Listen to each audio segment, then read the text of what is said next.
how's it going everyone? I am Splattypotter1 here with some more Pokemon news. And just a single day after yesterday's trailer, we get another trailer. I mean, yesterday's trailer revealed one single new Pokemon, and this one reveals like 4.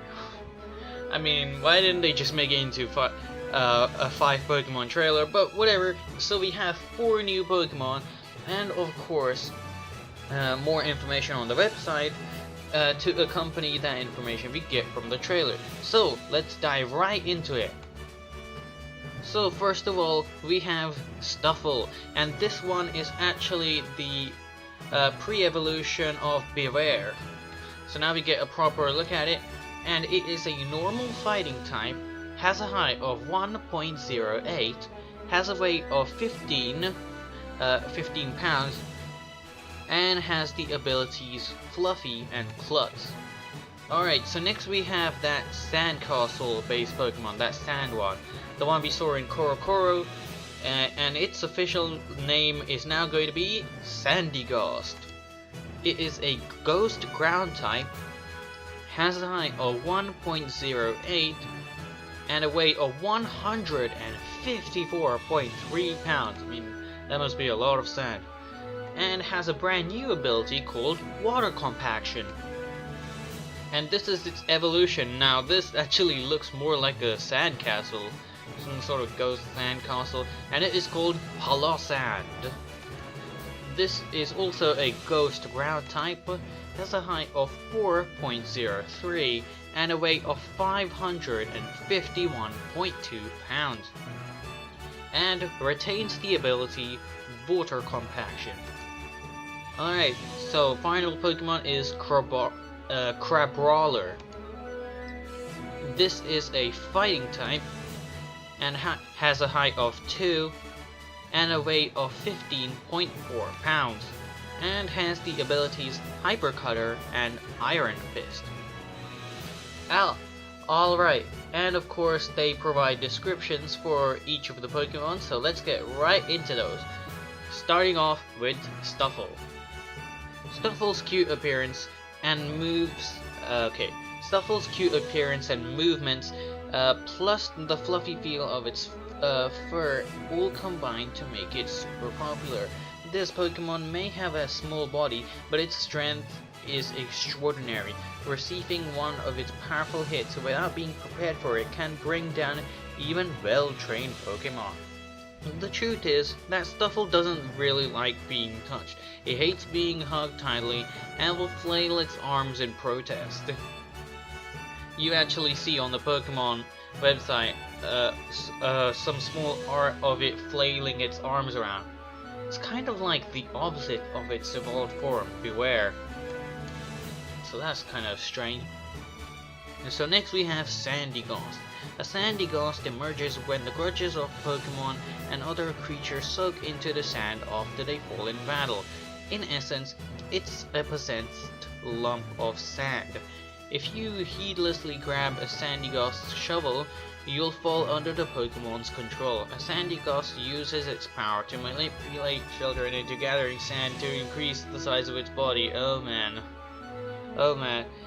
And of course, as with all ghost type Pokemon and dark type Pokemon, they always have such a creepy and morbid description for them.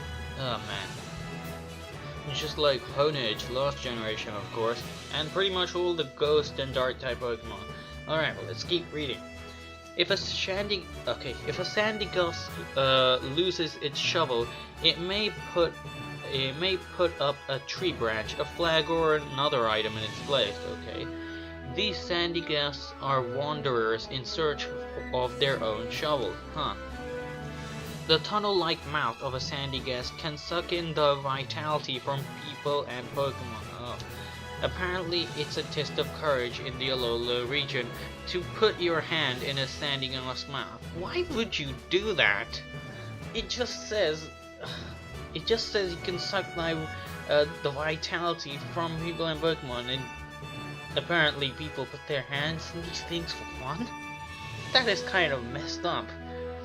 I mean, most of these descriptions are either weird or kind of messed up. Seriously. Sandigos has the new water compaction ability. Okay, information on its ability, an ability that no previous Pokemon has had. With water compaction, its defense stat will go up by 2 if it's hit by a water type move.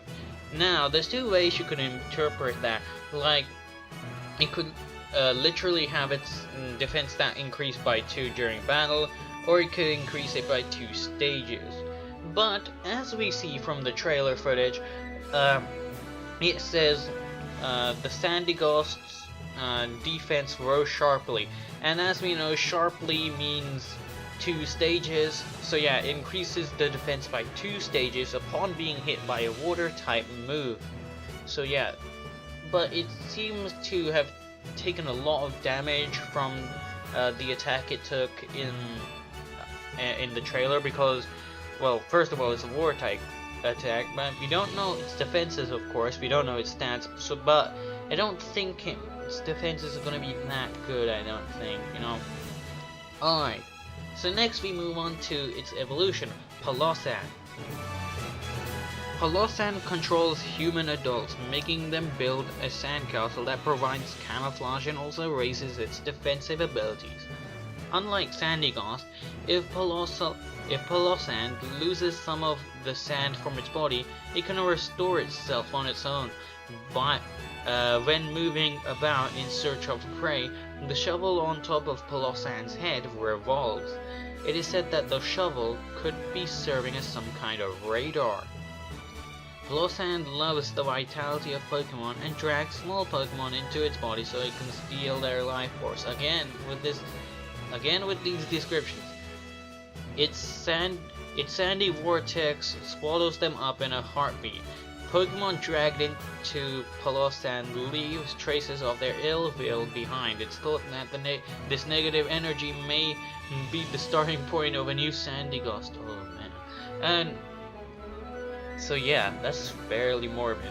And in the Pokemon website, on the page for Palossand, you even see a picture of a Pikachu falling under Palossand's trap, and it is kind of ridiculous. Alright, so let's move on to the description of the final Pokemon here, Crabrawler. Crabrawler has a personality that really hates to lose, and it's driven not only to aim for a higher position than its fellows in terms of social standing, but literally to aim for a higher position in the landscape. Perhaps as a result, it's sometimes found clinging to tall people or to the walls of buildings. If you try to remove one against its will, you'll be met with a sound punch. Crabrawler's favorite food is berries, of course. It punches the trunks of trees to give the branches a good shake and knock any ripe berries to the ground so it can feast. Many Crabrawler may gather around a tree, but only the one that emerges victorious in a battle against all the others receive the privilege of eating the ripe berries. Crabrawler uses its claws to protect its face and belly while getting in close to an opponent to throw punches. Its punches are powerful enough to split even tree trunks. Crabrawler's pincers are sometimes torn off its bouts, and they are said to be delicious. Okay? Alright, so I guess that about wraps up for this video. So thanks for watching. Be sure to leave a like because it'll super chat a lot, and be sure to subscribe for some more Pokemon news. Alright, thanks for watching. Bye.